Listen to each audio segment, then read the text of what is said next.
viewers, welcome to my channel. Welcome. We are back for more of the information we've been talking about with all things royal. Thanks to everyone who showed up and hung out with me for the Queen's funeral.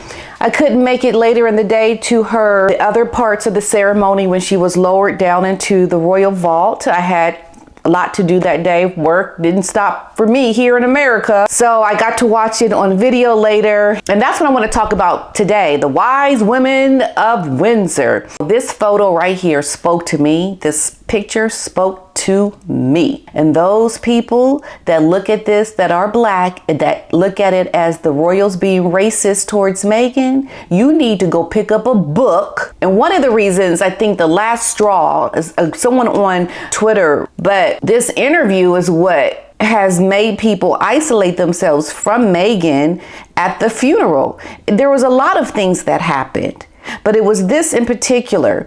Because when this interview with the Cut magazine happened, what Meghan did in that article is that she had issued a threat to the royal family, and it was a threat. Because what she said was that she can say what she wants, because she said that she didn't sign something, or she never signed something that would prevent her from saying what she wants. Okay, I don't understand. A lot of people were saying, well, why would she sign anything? This is a family. Well, excuse me, but this is a working family.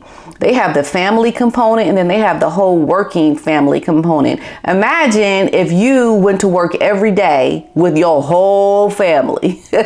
Like you had to coordinate things with your grandmama, your mama, your siblings, your cousins. They are a working royal family. So working together and being a family are two different things, but you have to juggle them harmoniously together. No, maybe she didn't sign anything, but why would she have to? That's the whole point. Ever since Meghan has come into the royal family, she has given them nothing but heartache. She has done nothing but made their lives miserable by the things that she has done. And if you don't see that, then you just want to see people as being racist because you don't want to do your homework.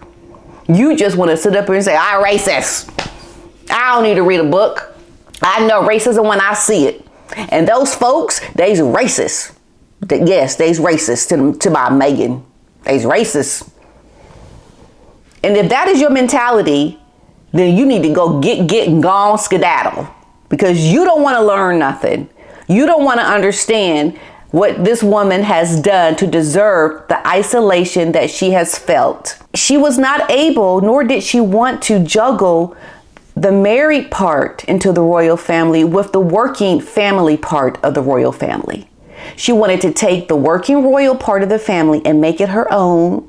She wanted to remold it and bring it over to America. That's what she wanted to do. And the working royals was like, you can't do that. We are a unit. We are a family. We are one brand. You can't go and have your own brand in America.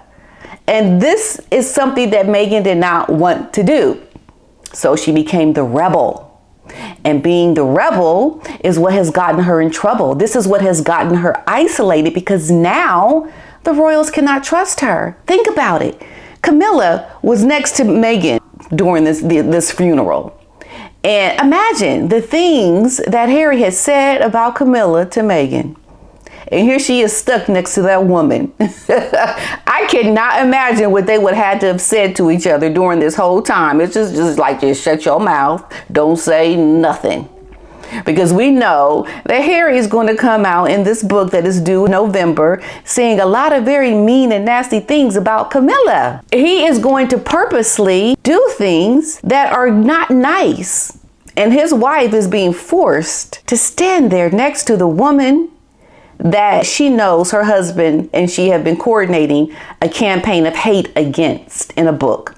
We know they do it. They did it in the Finding Freedom book that they said they had nothing to do with, that they did have something to do with it. Even wrote a whole chapter on Meghan's half sibling, Samantha Markle. And we have the receipts to show that she sent emails, negative emails to her secretary to pass along to the authors of the book. We have the receipts, folks. No one's making it up. It's not racism. So these women are wise because they know they have to keep their distance. It's not racism only because they were welcomed in the beginning, Harry and Meghan. And Meghan knows she was welcomed. She even said it. She said she was made to feel at home. And this is what Meghan doesn't understand, that family sticks together. And she doesn't get that because she's disowned her own family. She has nothing to do with her own people that she came up with. She's dissed them. She's gotten rid of them like garbage. They've done nothing to her, but she has shown that she is not someone to be trusted.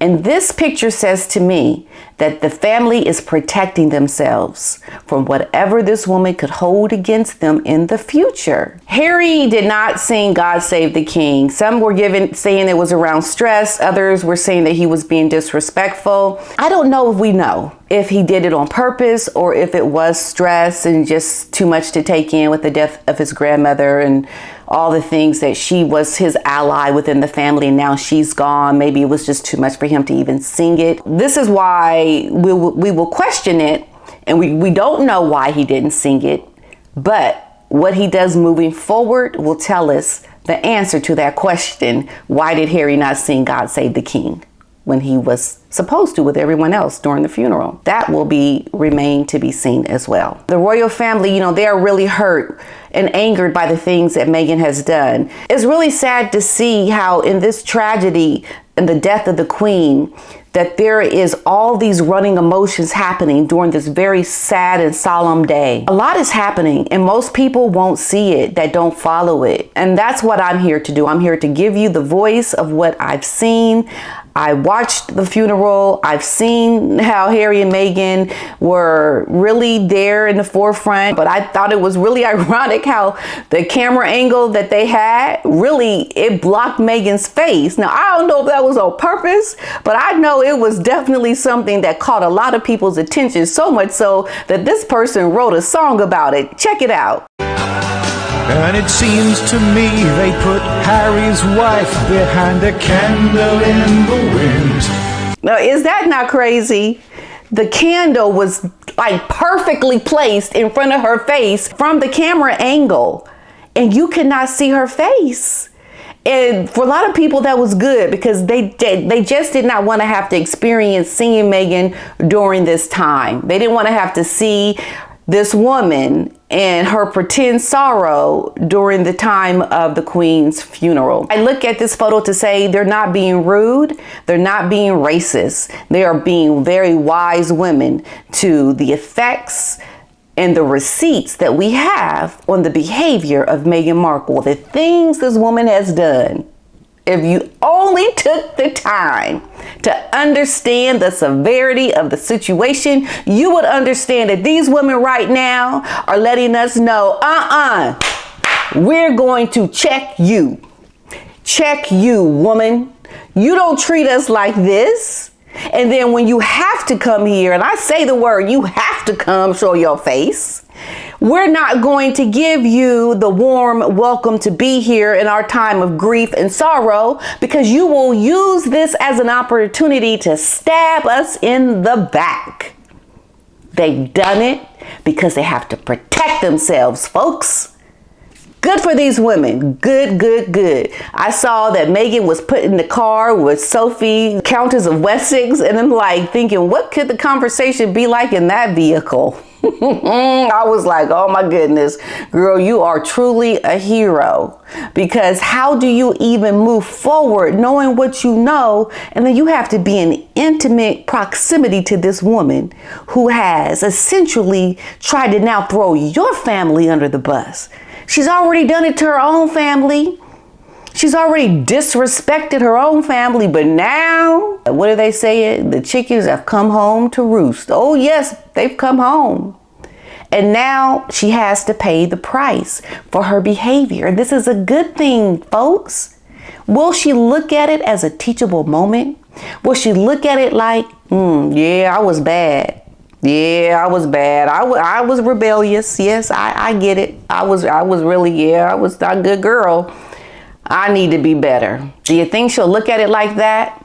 Not so sure. She's had many opportunities to be better, and it still hasn't happened. And as far as Harry is concerned, I think he is feeling slighted as well. Take a look at this photo. People are keeping their distance, but this is what we can see as the consequences of your behavior. But here's the key. This right here is what brings it home for me.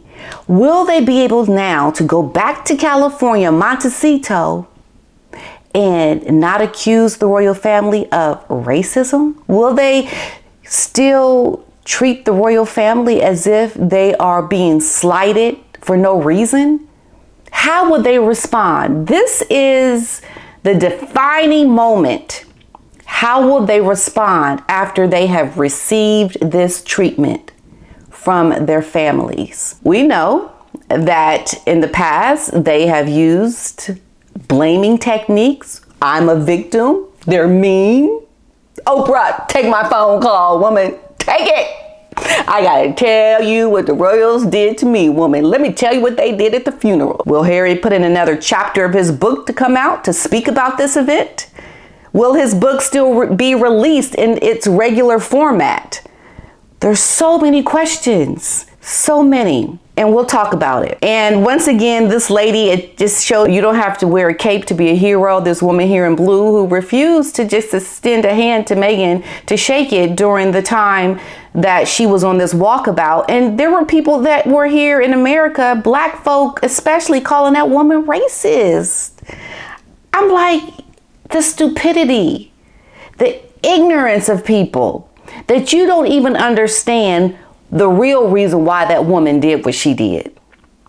But hey, that's why it's all about learning here, folks, and not being accusatory when you don't have the facts, okay? Now, the other thing is Meghan wants to now have a one-on-one with Prince Charles. Oh yes, she sees that the position of Prince Charles has now been elevated to King Charles, and she wants a one-on-one. Now, will she meet with him to kind of explain, well, let me tell you what we did. You know what we did, King? Like, well, we wasn't being mean. We weren't being mean. We were just trying to help find our way. We were just trying to make some money. We were just trying to find a way to just make our own here in America. That's all we were trying to do, King. Is that what she's going to say? Or is it going to be, I'm sorry. Forgive me for my stupidity. Forgive me for my stupidness. I'm sorry. Please, King Charles, please don't go on a wrath and disown us. Don't do it. What is it that she wants to talk about, folks? I don't know. But I think it's very telling that you want to now have a conversation when you did not want to do the right thing when you had the time. It's too late now. It's too late. He's the king now. You guys are exiled. I've already told you I wish you luck abroad. Be gone with you, woman, and your husband, my son. Be gone. Sometimes you got to take your children. You just got to kick them to the curb. You just got to just kick them to the curb. I'm done with you. And in that speech, that's what King Charles did. He kicked them to the curb. He said, I wish you luck. Bye-bye. And moving on. That's what he did. And that's what you have to do, because it's only a reflection and it's only a reaction to their behavior. That's all it is. He loves them and he wishes them well. And so now we just have things that are going really south for Harry and Meghan right now, as they should be, because there are a lot of things on the table yet still to be done. Even Meghan's podcast, I believe that it's too late for her to even turn back to change it. Spotify is already committing to the recordings that she has recorded, and there's no turning back. They're going to be released. And whatever she said that was very defamatory to the royal family is going to get out there. And perhaps Meghan wanted to meet with Charles to tell him, hey, look, you know what those podcasts I did? Yeah, they coming out, but I'm sorry. Maybe that's what she's going to try to say to Prince Charles. I don't know. But it is very telling right now that the royals are really, they've put their foot down. They're done. they're done. And what they do right now is going to be very important as well. Because will they say, okay, we forgive you, come back into the family fold? Will they do that? Or will they keep their cautionary distance and show them, you ain't learned your lesson? You have still not learned. Get and go and gone, woman. We'll have to wait and see, because this is the moment of truth right now. How will Harry and Meghan go forward now that they have been shown that you still ain't learned nothing yet?